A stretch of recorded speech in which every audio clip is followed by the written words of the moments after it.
अस्सलाम वालेकुम, मैं हूँ दाश मियाँ। मुझे मेरे फेसबुक और यूट्यूब चैनल के ऊपर देख रहे हैं। आज जो मैं आपसे खबर शेयर करने जा रही हूँ वो इंतहाई इंटरेस्टिंग है, इम्पॉर्टेंट है और पाकिस्तान से रिलेटेड है। Yes, in a sense Pakistan के अंदरूनी मामलात के ऊपर बहुत इंपॉर्टेंट जो है मैंने कमेंट करना है। आखिर तक वीडियो को ज़रूर देखें। लेकिन अभी जो मैंने वीडियो शुरू करनी है वो बांग्लादेश से एक जो है अपडेट आ रही है, उसके ऊपर बात करनी है। और ये मामला ज़रूरी इसलिए हो जाते हैं कि जब आप गूगल के ऊपर जाके सर्च करते हैं कि बांग्लादेश की इकॉनमी कितनी ज़बरदस्त है, पाकिस्तान को सरपास कर गई है, पाकिस्तान की इकोनॉमी कोई औकात ही नहीं है बांग्लादेश की इकोनॉमी के सामने, और इंडिया का इन्फ्लुएंस बांग्लादेश के अंदर किस हद तक मजबूत हो चुका है।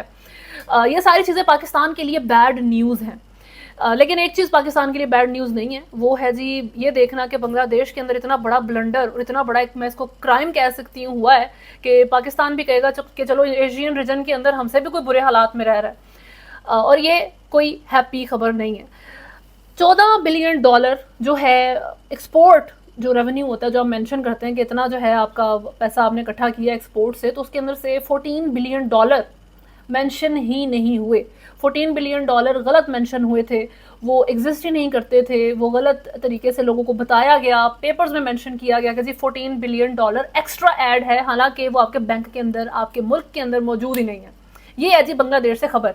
ये डेवलपिंग स्टोरी है। इसके ऊपर बांग्लादेश की गवर्नमेंट की तरफ से अभी ऑफिशियली जो है ये कमेंट नहीं किया गया। बैंक ऑफ बांग्लादेश की तरफ से ये सारी जो है उन्होंने की है, बैठ के जब उन्होंने देखा है कि अच्छा यार ये तो $14 बिलियन तो हमने गलत ऐड कर दिए हैं, इसकी तो हमारे पास पैसा मौजूद ही नहीं है, ये तो रेवेन्यू हुआ ही नहीं था। ये मामला उधर चल रहे हैं। इस सारे चीज़ के अंदर जो कमेंट्स आप यूजुअली हमेशा से सुनते आए हैं, जिसमें से कुछ आप देखें कि Bangladesh crosses $50 billion export mark this month, ये 2022 की एक किसी की ट्वीट है। और इस तरह की बहुत सी बातें पाकिस्तान ऑब्जर्व करता है और करना भी चाहिए दूसरे मुल्कों को, ख़ासतौर पे ऐसे ममालिक को जो आपसे बहुत ज़्यादा बुरी इकोनॉमी में रहे, लेकिन इवेंचुअली उन्होंने आपको जो है क्रॉस कर गए, उन्होंने खुद को ज़्यादा स्ट्रांग कर लिया क्योंकि वो ज़्यादा स्टेबल थे।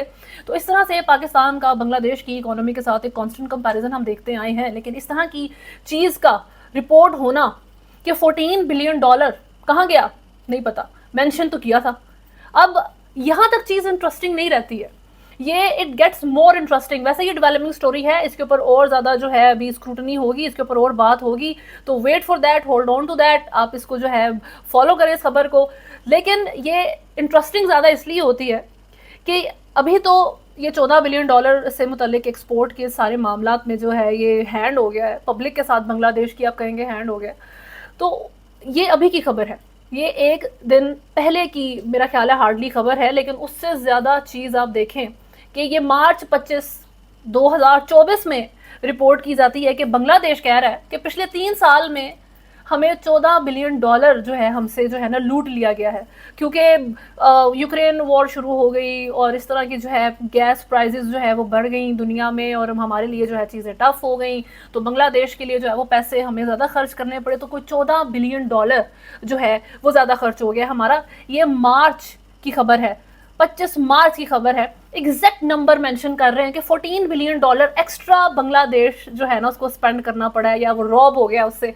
और अभी एग्जैक्ट नंबर मेंशन हो रहा है कि $14 बिलियन एक्सपोर्ट के अंदर मौजूद ही नहीं है। What does it mean? It mean कि जी आप अगर कहें कि हमारे जो अनफॉर्चुनेटली ख़ास तौर पे मुस्लिम ममालिक की जो लीडरशिप है वो करप्ट है। बांग्लादेश के भी रिसेंटली इलेक्शन हुए और हसीना वाजिद जो हैं वो बैक टू बैक वहाँ पर जो है वो प्राइम मिनिस्टर की पोजीशन के ऊपर आके बैठ जाती हैं और अपोजिशन जो है वो हाथ बांध दिए जाते हैं वहाँ पे अपोजिशन के। और ये मामलात हमारे मुल्क में तो किसी दूसरे मुल्क को ये करने की ज़रूरत नहीं पड़ती, हम खुद ही इस तरह की हरकतें करने के लिए काफ़ी हैं। लेकिन बांग्लादेश में ये मामलात करती है जी रॉ, वहाँ पर इंडियन इन्फ्लुएंस बहुत ज़्यादा मौजूद है।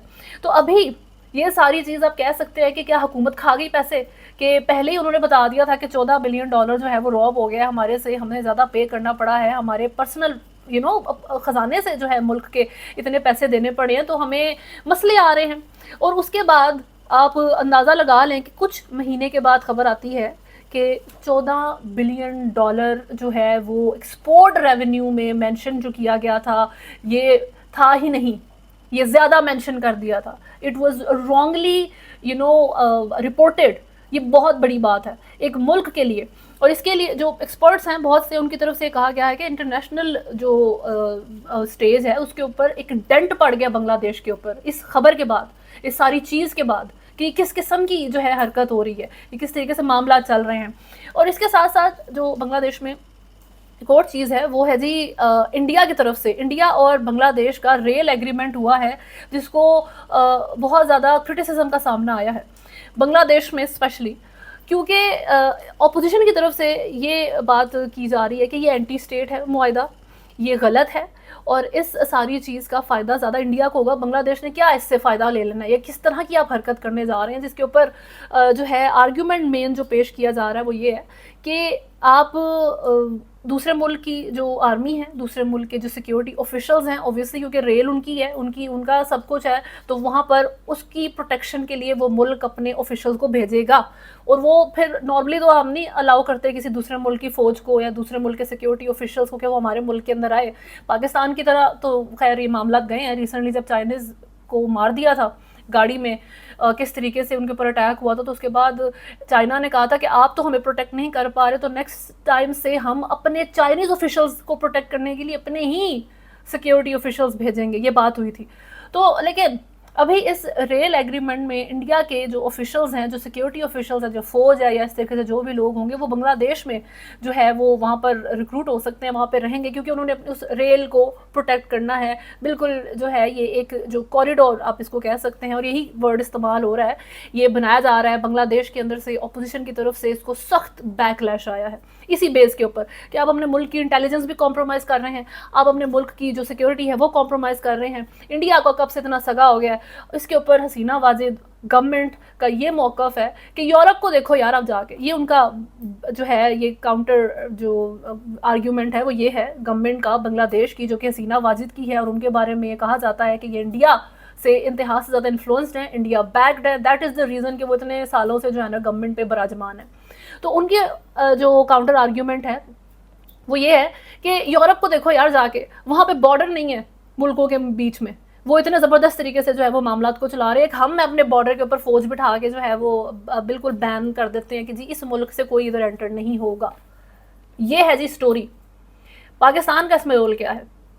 पाकिस्तान का रोल इसके अंदर बिल्कुल वही है जो अफ़गानिस्तान के साथ आपका रोल है। इंडिया जब इन्वॉल्व होता है बीच में, जब आप आई एग्री कि इट्स वेरी हार्ड, ये बहुत टफ है कि जब अफ़गानिस्तान इन जनरल, तो मेरा नहीं ख्याल आप पाकिस्तान बहुत ज़्यादा प्रोवोक होता है उनसे, अफ़गानी लोगों के दिल में जो सेंटिमेंट है, आई अंडरस्टैंड के पॉलिटिकल लिहाज से सफ़र किया है दोनों मुल्कों की अवाम ने, तो अफ़गान जो हैं वो थोड़े अग्रेसिव हो जाते हैं पाकिस्तानियों को लेके, लेकिन जब बीच में इंडियन फैक्टर आता है तो ये है जी जहाँ पर पाकिस्तानी प्रोवोक होते हैं।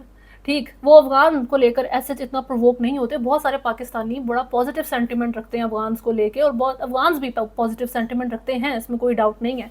लेकिन जब इंडियन फैक्टर बीच में आता है कि इंडिया को सपोर्ट हो रही है, इंडिया की क्लोज है, इंडिया से रिलेटेड जो है वो बात ज़्यादा हो रही है, तो पाकिस्तान की अवाम प्रोवोक होती है। इसके ऊपर मेरा स्टांस सिर्फ यहाँ पर इतना रह जाता है कि एक ज़माने में इंडिया के बारे में कहा जाता था कि इसने अपने आसपास सारे दुश्मन ममालिक रखे हुए हैं, कोई भी मुल्क बेसिकली इंडिया को पसंद नहीं करता, जो इवेंचुअली चीज़ें चेंज हुई उनके लिए। अगर आप पाकिस्तान जो है अफ़गानिस्तान के साथ अपनी दुश्मनी फ्रंट के ऊपर ले आएगा, लड़ाइयाँ फ्रंट के ऊपर ले आएगा, और इंडिया को अफ़गानिस्तान के ऊपर अपना इन्फ्लुएंस बनाने देगा, तो आप अपने बारे में सोचें कि इंडिया को एक दोस्त नेबर मिल जाएगा और आपको एक दुश्मन नेबर मिल जाएगा। आप इंडिया तो वैसे ही आपका एक एनिमी नेबर है, उसके बाद जो अफ़गानिस्तान है वो भी आपका एक बिल्कुल ऑफिशियल लिहाज से अवाम विद गवर्नमेंट एक दुश्मन नेबर जो है आप एक और अर्न कर लेंगे, और इंडिया को एक दोस्त जो है रीजन में मिल जाएगा। चाइना से नहीं बनती, बांग्लादेश के भी अब मामला देखें, इसको भी मैं इसलिए बता रही हूँ कि जब ये रेल ट्रैक वहाँ पे बनेगा और वहाँ पर उसकी आर्मी एंटर होगी, गवर्नमेंट तो वहाँ पे इंडियन इन्फ्लुएंस्ड ऑलरेडी मौजूद है, इंडियन बैक्ड गवर्नमेंट बांग्लादेश में ऑलरेडी है। जब वहाँ पे इस तरह की चीज़ें होंगी, वहाँ पे इंडियन आर्मी जो है ऑफिशियल तरीके से एंटर हो सकेगी, तो अब आप बताएं कि वो मुल्क भी कम्प्लीटली जो है इंडिया के इन्फ्लुएंस में आ गया, तो रीजन के अंदर बांग्लादेश, अफगानिस्तान, इंडिया, क्या कहाँ जा रहे हैं आप? पाकिस्तान अकेला है।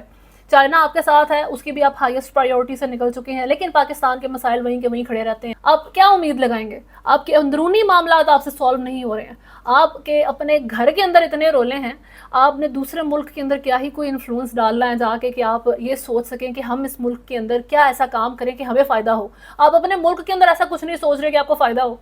आप लोग यहाँ पर एक दूसरे को टारगेट करने में बिजी हैं, लेग पुलिंग में बिजी हैं, एक दूसरे को मार देने में बिजी हैं, चाहे वो अवाम ही क्यों ना हो। Nothing matters. ये पिछले 2 साल में जो हालात रहे हैं मुल्क के, अभी पंजाब हुकूमत की तरफ से पेड कैंपेन चलाई गई थी और उसके ऊपर ये कहा जा रहा था कि ये पहली दफ़ा थोड़ी है, बहुत सी गवर्नमेंट्स ने हमेशा पेड कैंपेन चलाई है। येस, इट्स ट्रू, ये it's part of the game. आप देते हैं, आप पे करते हैं, फिर अपनी कैंपेन चलाते हैं हक में, बेशक। लेकिन ये पहली दफ़ा है कि अपोजिशन लीडर, आपका एक इंतहाई पॉपुलर पॉलिटिकल लीडर, वो जेल के अंदर है। क्यों? For nothing. आप प्रूव ही नहीं कर पा रहे कि आपने उसको जेल के अंदर क्यों रखा हुआ है, आपने उसकी पार्टी को कॉर्नर क्यों कर दिया। यूएस कांग्रेस बोल चुकी है, चलिए ठीक है जी, यूएस कांग्रेस के ऊपर इन्फ्लुएंस हो सकता है, शायद कुछ कांग्रेसमैन को पैसे लगा दिए हों, हो सकता है कुछ कांग्रेसमैन ज़्यादा ही दिल जो है वो क्लोज रखते हैं इमरान खान के, ठीक है। अखबारों को भी आप पैसे लगा सकते हैं, इकोनॉमिस्ट को लगा सकते हैं, इंटरसेप्ट को लगा सकते हैं, लेकिन यूएन भी बोल पड़ा है अब इस सारी चीज़ के अंदर। वो भी चाहता है कि आप अपनी जो है हरकतें ठीक कर लें। यूएन को आप इन्फ्लुएंस नहीं कर सकते। यूएस को जो है इजराइल इन्फ्लुएंस नहीं कर सका। अगर वो इन्फ्लुएंस कर सकता होता तो उसने कब का कर देना था। तो अभी आप अंदाज़ा करें कि ये हालात हैं एक तरफ मुल्क के, ग्राउंड लेवल के ऊपर अगर आप आए, अवाम को देखें तो वो भी हरासमेंट फेस कर रही है, अबडक्शंस फेस कर रही है।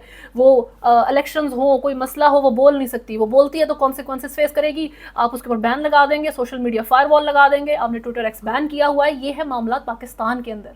आप दूसरे मुल्क में क्या फोकस करेंगे, बजाय इसके कि आप ये देखें कि पाकिस्तान जो है ख़ुद को रीजन में कैसे जो है वो प्रोटेक्ट कर सकता है। इंडिया अपने आप को एक सुपर पावर के तौर पर लाना शुरू हो गया है। चाइना आपसे क्यों हटा है? चाइना इसीलिए आपको हाईएस्ट प्रायोरिटी नहीं रखता because China needed you India को कंट्रोल में रखने के लिए, लेकिन आप उल्टा चाइना के लिए एक लाइबिलिटी बन चुके हैं। इंडिया अफगानिस्तान में फुल फोर्स के साथ इन्फ्लुएंस ले आया है, अपना बांग्लादेश में ले आया है। आपने रीजन के अंदर दोस्त बनाए तो नहीं, दोस्त लूज भी किए और दुश्मन बना लिए। ये है पाकिस्तान, वो मुल्क जिसके अपने अंदरूनी मामला इतने वीक हो। क्या वो हर बॉर्डर के ऊपर एक दुश्मन अफोर्ड कर सकता है? नहीं। अब इस सारी चीज़ में हालांकि मैंने अभी पंजाब गवर्नमेंट को क्रिटिसाइज़ किया है, बट मरीम नवाज़ ने एक ऐसा काम किया है जो अनप्रेसिडेंटेड है, जिसको अप्रिशिएट करना तो चाहिए, ठीक है। और वो है रिलीजन को लेकर जो एक्सट्रीमिज़म मौजूद है, जो बच्चों के साथ मामलात होते हैं मदरसों में, हम सुनते हैं ये जो मुल्लाज हैं जो जिनका इस्लाम से बेसिकली कोई ताल्लुक़ नहीं है, जो बस इस्लाम का नाम इस्तेमाल करते हैं, उन लोगों ने किस तरीके से हमारे मुल्क के अंदर जो है गलत मिसालें कायम की हुई हैं, उसको एड्रेस किया मरीम नवाज़ ने। ये अनप्रेसिडेंटेड है, ये मामलात इस तरीके से पहले टच नहीं हुए। एक बच्चे के साथ ज्यादती हुई और उस ज्यादती में कोई जो हमारे कोई मजहबी कोई शख्सियत है, उनका कोई मदरसे से उनका ताल्लुक था, उसमें उनका जुर्म साबित हो गया। जब उसको उस बच्चे से, वो छोटा सा बच्चा था, अपने वालिद के साथ गया था, तो मदरसे के बाहर से या मस्जिद के बाहर से उसको अगवा कर लिया गया, साबित भी हो गया। लेकिन जब हम उसको पुलिस ने पकड़ा तो उसको मजहब का इशू बना दिया गया। और मेरे खिलाफ तब से सोशल मीडिया पे वो फतवे जारी हो रहे हैं, मेरे खिलाफ बात हो रही है। तो आप सब इस चीज़ को जानते हैं कि जब आपसे जुर्म सरजद हुआ हो और वो साबित भी हुआ हो, तो आप सबको तो और हम सबको ये कहना चाहिए कि इसको सजा देनी चाहिए, ताकि बाकी जो शख्सियात हैं या जो मजहब है इन जनरल, उसका जो हम चेहरा मस्ख न करें। और एक जो बातें आप सब ने की कि हमारा मजहब जो है वो अमन का मजहब है, मोहब्बत का मजहब है, बड़ी प्यारी गुफ्तगू आप उनकी स्पीच में सुन सकते हैं कि वो बड़ी केयरफुली बात कर रही हैं, क्योंकि she knows, everybody knows Pakistan में कि बड़ा सेंसिटिव टॉपिक है। इसको छेड़ना, इसके ऊपर बात करना ही जो है वो बहुत बड़ा क्योस क्रिएट कर सकता है। तो इसके ऊपर उन्होंने बात की है, मैं अप्रिशिएट करती हूँ, ये बहुत बड़ी बात है। पाकिस्तान का एक बहुत बड़ा तबका इसकी वजह से जो है वो सफ़र कर रहा है, पाकिस्तान की यूथ इसके लिए इस वजह से सफ़र कर रही है। आप बहुत सारे गलत लोगों के हाथ चढ़ जाते हैं और वो आपको जो है किस तरह की इन्फॉर्मेशन बता रहे होते हैं, जो इस्लाम की जो है वो सही डिपिक्शन भी नहीं कर रही होती। तो फिर आप एक रिलीजन के लिहाज से भी सफ़र करते हैं, आप फाइनेंशियली भी सफ़र कर रहे हैं, वैसे ही आप इकोनॉमी के लिहाज से सफ़र कर रहे हैं, आप पर्सनल लाइफ्स में सफ़र कर रहे हैं, क्योंकि आपकी बेसिक नीड्स पूरी नहीं हो रही हैं, आपके ऊपर बजट आ जाता है। उसके बाद जब आप रिलीजन जो आपको पीस देता है, जब वहाँ पे भी आपको जो टीच करने वाले लोग हैं वो हाफ नॉलेज के साथ आपको चीज़ें बताते हैं, तो आप उस लिहाज से भी सफ़र करते हैं। ये है जी एक मुल्क में, हमारे मुल्क के अंदर हालात। और मरीम नवाज़ ने इसके ऊपर बात की है, आई अप्रिशिएट दैट। बट जो इम्पोर्टेंट मैंने बात करनी है वो ये है कि देखें, जिस तरीके से आप आए हैं 2 साल से, जिस तरह से अवाम सफ़र कर रही है, जो इमरान खान को आप ले लें, अच्छा इंसान है, बुरा इंसान है, जेल के अंदर है, जिन बेसिस के ऊपर जेल के अंदर है, पूरी दुनिया बोल रही है जी गलत है वो बेसिस, तो ऐसे हालात में अवाम अप्रिशिएट नहीं कर पाती। अगर आप नॉर्मल तरीके से आए होते गवर्नमेंट में, तो अवाम आपकी जो है वो आपके हक़ में बात करते वो थकती ना।